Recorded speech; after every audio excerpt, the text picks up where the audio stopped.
नमस्कार, जय हिंद सभी साथियों को। आज 29 तारीख है। आज हमारा टॉपिक है हर्ष साम्राज्य। कल हमने 28 अप्रैल को गुप्ता डायनेस्टी यानी गुप्त साम्राज्य के बारे में बात पढ़ा था। आज हमारा नया टॉपिक है हर्ष साम्राज्य। हर्ष के बारे में पढ़ेंगे हम, जिसे हर्षवर्धन कहते हैं। हर्ष की राजनीतिक गतिविधियों के बारे में पढ़ेंगे। जैसे कि मैंने आपको लास्ट टाइम भी क्वेश्चन बताया था कि क्वेश्चन आपसे कैसे भी पूछा जा सकता है, तो उस क्वेश्चन के बारे में बताऊंगा। लास्ट टाइम मैंने आपको गुप्त वंश का जो प्रशासन के बारे में बताया था। लास्ट वीडियो का डिस्क्रिप्शन में मैं आपको उसका लिंक दे दूंगा, वो देख लेना अगर नहीं देखी किसी ने। तो हमने उसके प्रशासन के बारे में पढ़ा था। आज हम हर्ष की राजनीतिक गतिविधियों के बारे में पढ़ेंगे। क्वेश्चन पूछ सकता है कि हर्षवर्धन की राजनीतिक गतिविधियों की व्याख्या कीजिए। तो हर्षवर्धन अपने आप में प्रतापी राजा था, उसके बारे में पढ़ लेते हैं, जान लेते हैं। उसके नोट्स मैं आप लोगों को ग्रुप में प्रोवाइड कर दूंगा। साथ ही हर्षवर्धन के नोट्स भी मैं आपको डिस्क्रिप्शन बॉक्स में दे दूंगा।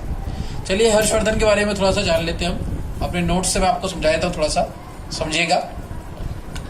हर्ष की राजनीतिक चुनौतियों के बारे में जाने तो सबसे पहले हर्षवर्धन के बारे में जान लेते हैं। इनके स्रोत से कोई भी जानकारी होती है तो वो किसी न किसी स्रोत के माध्यम से या किसी न किसी बुक के माध्यम से या कोई उसका रिसोर्स होता है जिससे हमें उसके बारे में पता चलता है।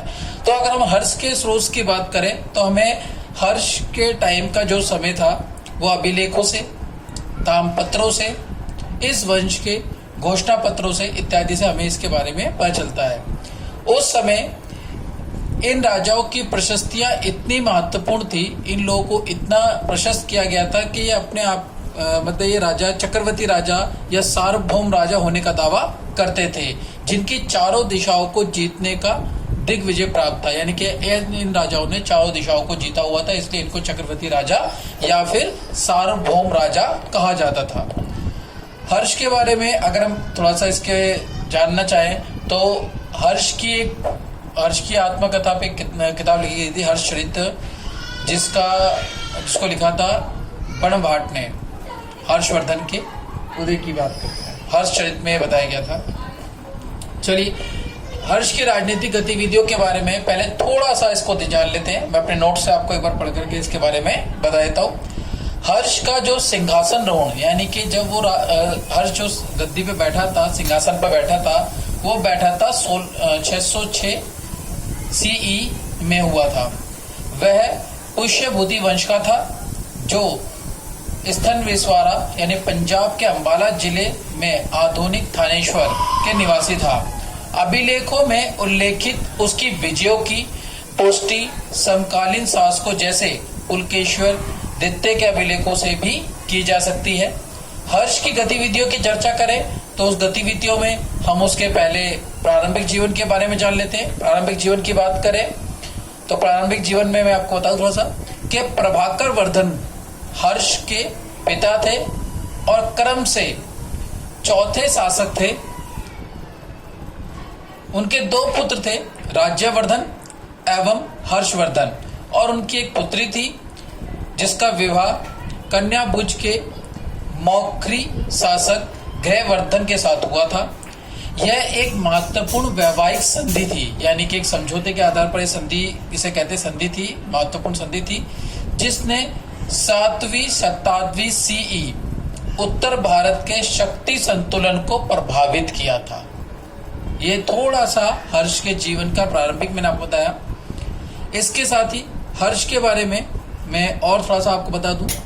हर्ष चरित्र में देखने को मिलता है कि हर्ष का जीवन यानी हर्ष चरित्र में हमें हर्ष के जीवन चरित्र के आदर्शों को देखने को मिलता है।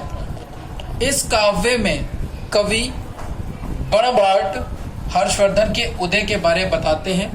हमें यह बताया जाता है कि जब पुष्यभूति शासक प्रभाकर वर्धन राज्य कर रहे थे तो दुर्गेन झोड़ुक ने राज्य के उत्तर पश्चिमी सीमांत पर आक्रमण किया। राज्यवर्धन एवं हर्षवर्धन दोनों राजकुमार उन्हें रोकने गए। इसी मध्य प्रभाकर वर्धन बीमार हो गए थे और उनकी मृत्यु हो गई थी। स्थिति और भी दयनीय यानी खराब हो चुकी थी जब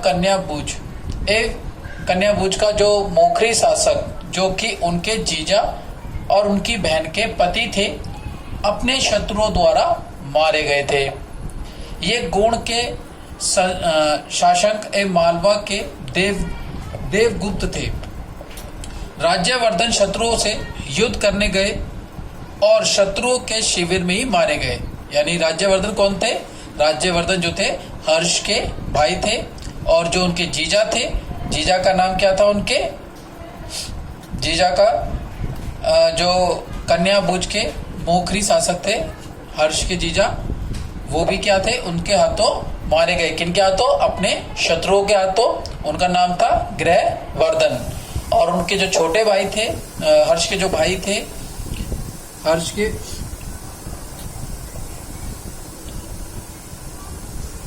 के भाई क्या थे? हर्ष के भाई अपने शत्रुओं के शिविर में घुसे और वहां उनके हाथों वो मारे गए। अगर हम आगे बात करें हर्ष के बाद में, तो हर्षवर्धन ने अपनी बहन को बचाया।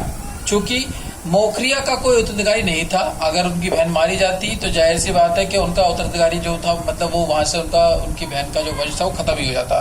अंततः कन्याभुज के सिंहासन का प्रभाव उन्हें दे दिया गया। कन्याभुज के जो मंत्रीगण थे, उन्होंने हर्षवर्धन से अनुरोध किया कि भाई आप इसका शासन संभालें ताकि इसको अब एक उत्तराधिकारी मिल सके।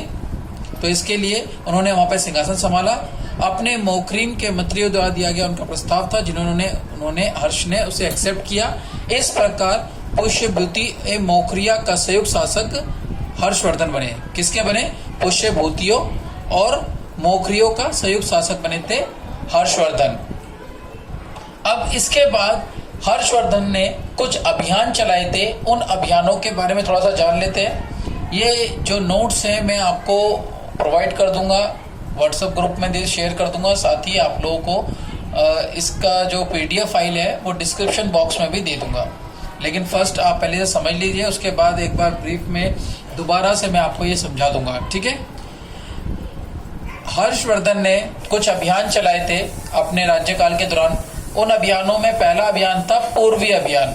पूर्वी अभियान क्या था उसे जान लेते हैं। गौड़ शासक शशांक एवं मालवा शासक देवगुप्त ने हर्षवर्धन के जीजा मोखरिन शासक ग्रहवर्धन की हत्या कर संकट पैदा कर दिया था। उस समय उन्होंने कन्याभुज पर अधिकार कर लिया।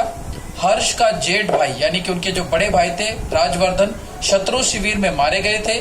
अपनी बहन ग्रहवर्धन की विधवा को बचाने पश्चात मोखरिया के उत्तराधिकारी न होने के कारण हर्षवर्धन को मंत्रियों द्वारा सिंहासन का प्रस्ताव, कहाँ के सिंहासन का प्रस्ताव? कन्याभुज का दिया गया। हर्ष ने अब कन्याभुज के सिंहासन को अधिकार में ले लिया। पुष्यभूति एवं मोखरीन दोनों प्रदेशों पर शासन प्रारंभ कर दिया। पूर्वी अभियानों में क्या था कि एक तो उसका अपना शासक था, क्योंकि दो ही भाई थे उसके। ज्येष्ठ भाई जो थे राज्यवर्धन, वो शत्रुओं के शिविर में घुस गए थे उन्हें मारने के लिए, तो जहां उनकी मृत्यु हो गई थी। साथ ही कन्याभुज जो उनकी बहन का ससुराल था, उनके जीजा का शासक था, लेकिन उनके शत्रु ने उनको भी मार दिया था। तो दोनों तरफ संकट गहरा गया था। तो इसी वजह से, और साथ ही हर्षवर्धन के पिता की भी मृत्यु हो गई थी। तो हर्षवर्धन ने अपने राज्य जो पुष्यभूति था उसका शासन करते हुए, साथ ही मोखरीन जो कि वहां के मंत्रियों द्वारा उनको निमंत्रण दिया गया था कि आप इसका शासन संभालें, तो उसका भी उसने शासन संभाला। इसको हर्षवर्धन का पूर्वी अभियान कहा गया था। दोनों तरह का उसने शासन संभाला। उसके बाद आगे बात करें हम, तो उसका पश्चिमी भारत, हर्षवर्धन के पश्चिमी भारत की बात करें तो सौराष्ट्र में वल्लभी के राजा पर मैत्रकों का शासन था, जो गुप्तों के सामंत थे। हर्ष एवं मैत्रकों के मध्य संबंध थोड़ा जटिल था। बड़ौज के गुज्जर शासकों का शिलालेख जय भट्ट, अगर इसे हम जाने, बड़ौज के शासकों का शिलालेख यानी कि जय भट्ट द्वितीय का नासरी अनुदान 786 CE इसमें दिया हुआ है। वल्लभी शासकों की रक्षा का दावा करता था, जिस पर हर्ष बलपूर्वक अधिकार करना चाहता था। मूल रूप से लाट शासक कौन थे? दक्षिणी गुजरात के। एवं तथा गुर्जरों ने हर्ष एवं पुलकेशिर द्वितीय के राज्य को क्रमशः उत्तर एवं दक्षिणी नर्मदा पर अवस्थित थे पर रणनीतिक स्थिति बना रखी थी। इस प्रकार हर्ष एवं पुलकेशिर दोनों ही इन तीनों पर नियंत्रण का प्रयत्न कर रहे थे या कोशिश कर रहे थे। पुलकेशिर द्वितीय ने एलोरा अभिलेखों पर इन तीनों शासकों को अपने अधीनस्थ करने का दावा करता था। जैसा भी हो, हर्ष ने वल्लभी राजा को अधिकार में लिया, चाहे वो वैवाहिक संबंधों के कारण दोनों के मध्य शांति अवश्य स्थापित हुई होगी। तो ये उसका पश्चिमी भारत का अभियान था। मैं फिर से बता रहा हूँ कि भाई आप लोगों को जो नोट्स हैं ये मैं आपको व्हाट्सएप ग्रुप में दे दूंगा। इसमें डिस्क्रिप्शन बॉक्स में भी इसका पीडीएफ बना के दे दूंगा, आप वहाँ से इसको देख सकते हो। और एक बार इसे वीडियो आप सुन लेना, मेरी पूरी वीडियो। जब आप पूरी वीडियो सुन लोगे और उसके बाद इस नोट्स को रिवाइज करोगे, पढ़ोगे, तो ये आपको बहुत अच्छे से समझ में आ जाएगा, बहुत अच्छे से आपके दिमाग में बैठ जाएगा। एक एक लाइन आपके दिमाग में आ जाएगी, आपके दिमाग से फिर वो लिख लेगा नहीं। एग्जाम टाइम में बस एक बार रिवाइज कर लीजिएगा, एक बार पढ़ लीजिएगा, आपका वहीं बिल्कुल बहुत अच्छे से तैयार हो जाएगा, मजबूत हो जाएगा। ये कहीं से कहीं तक आप इसे भूलेंगे नहीं। चलिए आगे बात करते हैं, हर्ष के साथ बात करते हैं। हर्ष का जो पुलकेशिर द्वितीय के साथ जो संघर्ष हुआ था, वो संघर्ष के लिए थोड़ा सा डिस्कशन करते हैं। क्या था? हर्ष एवं पुलकेशिर द्वितीय दोनों के राज्य नर्मदा नदी की सीमा को स्पर्श करते थे। कौन सी नदी को? नर्मदा नदी को स्पर्श यानी छूते थे दोनों के राज्य। पुलकेशिर अपने एलोल अभिलेख में बताता है कि हर्ष का आनंद का मतलब होता है हर्ष। अब हर्ष का मतलब भी आनंद और आनंद का मतलब हर्ष। हर्ष यानी खुशी।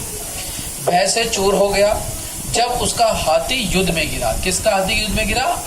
उसका हर्ष का। युआन चांग के विवरण से ज्ञात होता है कि हर्ष ने पहल की, परंतु पुलकेशिर के विरुद्ध कोई विजय प्राप्त ना कर सका। पुलकेशिर के उत्तराधिकारी पुलकेशिर को हर्ष को परास्त करके परमेश्वर की उपाधि अर्जित करने का दावा करते हैं। यानी भाई कहते हैं कि जिन्होंने पुलकेशिर ने हर्ष को जब पराजित किया था तो उसने परमेश्वर की उपाधि ग्रहण कर ली थी, क्योंकि हर्षवर्धन ने अपने आप को चक्रवर्ती राजा की उपाधि दी हुई थी। बात करते हैं आगे।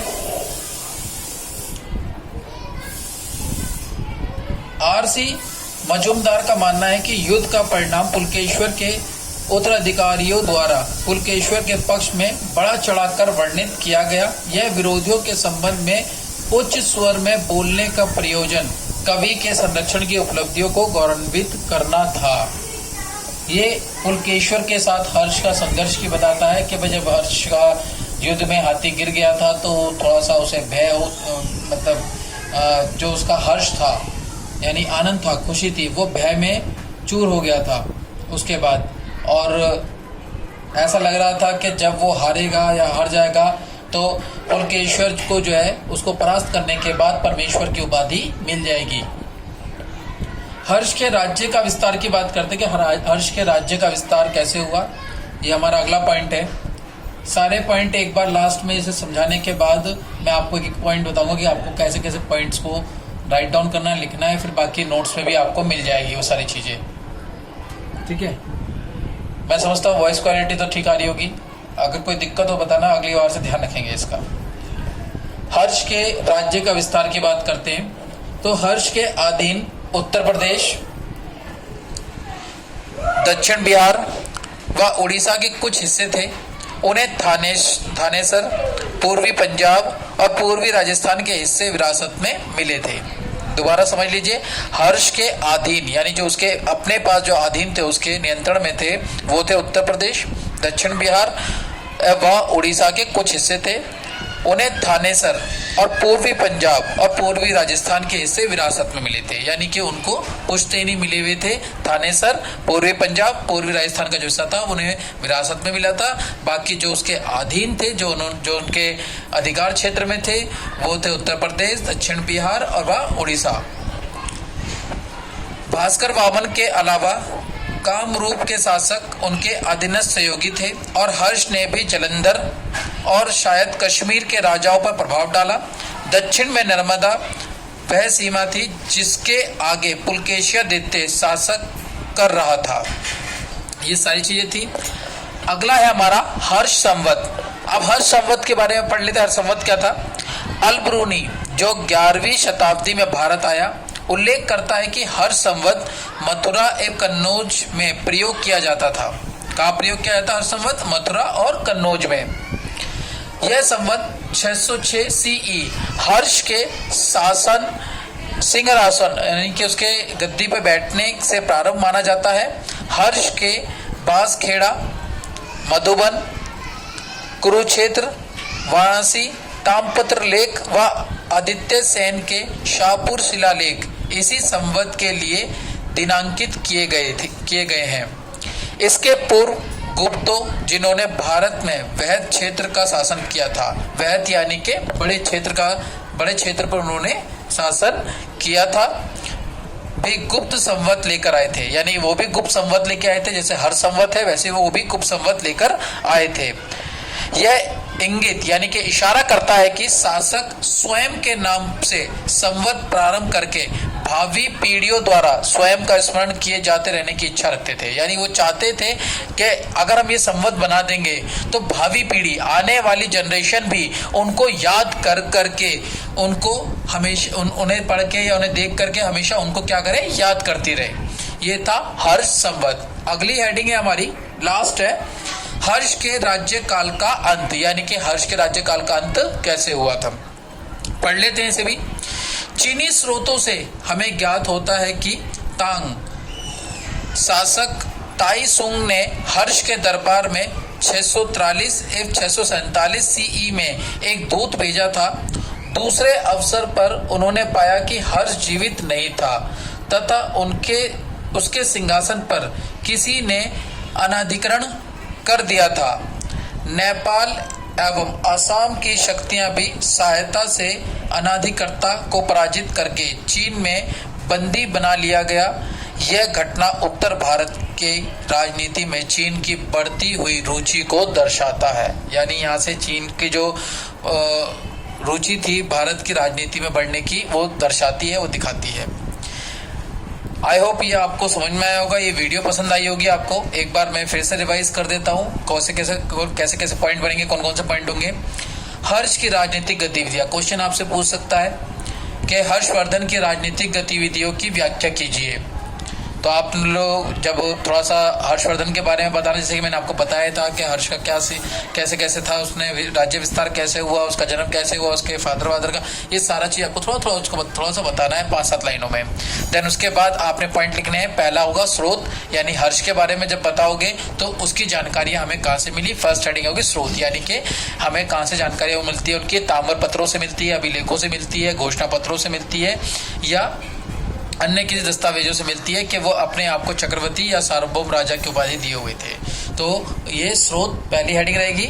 उसके बाद दूसरी बात करते हैं हम, हर्ष की राजनीतिक गतिविधियों का अवलोकन करेंगे, सेकंड हेडिंग।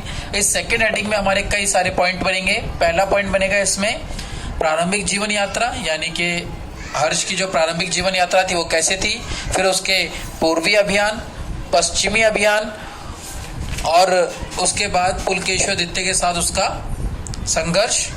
ये किसमें बनेंगे, उसके हर्ष के राजनीतिक गतिविधियों के अवलोकन में ये 3 पॉइंट बनेंगे, प्रारंभिक जीवन, पूर्वी अभियान और पश्चिमी भारत और पुलकेश्वर के साथ संघर्ष। ये 4 पॉइंट हो गए, 4 पॉइंट इसमें बनेंगे। उसके बाद तीसरी हेडिंग जो होगी वो होगी हर्ष के राज्य का विस्तार, यानी कि हर्ष के राज्य का विस्तार कैसे हुआ। फिर 5वीं हेडिंग बनेगी हर्ष संवत, और 6ठी जो हेडिंग होगी वो होगी हर्ष के राज्यकाल का अंत। ये टोटल 6 इसकी हेडिंग है। और उसके बाद फाइनली आप निष्कर्ष या मूल्यांकन आप दे सकते हो कि आप ये पूरे क्वेश्चन को पढ़ा, क्या समझे, ये आपने देना है। नोट्स मैं आपको ग्रुप में प्रोवाइड कर दूंगा, फिर से रिपीट कर रहा हूँ अपने, और आपको डिस्क्रिप्शन बॉक्स में भी दे दूंगा। आई होप ये आपको वीडियो पसंद आई होगी। अगर पसंद आए तो कमेंट कीजिएगा, शेयर कीजिएगा, लाइक कीजिएगा, सब्सक्राइब कीजिएगा, साथ ही बेल आइकन को प्रेस कीजिएगा ताकि कोई भी नोटिफिकेशन या कोई भी वीडियो आपको सबसे पहले बता जाए कि अपलोड हुई है या आपको मिली हुई है। पहले वाला जो टॉपिक था, फिर रिवाइज कर रहा हूँ। पहले वाले टॉपिक मैंने गुप्ता डायनेस्टी के बारे में बताया था, गुप्त वंश के बारे में आपको समझाया था, उसका नोट्स मैंने आपको प्रोवाइड कर चुका हूँ। साथ ही उस फर्स्ट वीडियो गुप्ता डायनेस्टी के बारे में भी जो है मैं आपको डिस्क्रिप्शन बॉक्स में उसका लिंक दे दूंगा, देख लीजिएगा, समझ लीजिएगा। कोई डाउट हो तो पूछिएगा, डाउट क्लियर करेंगे। मिलते हैं अगली वीडियो के लिए। जय हिंद, जय भारत।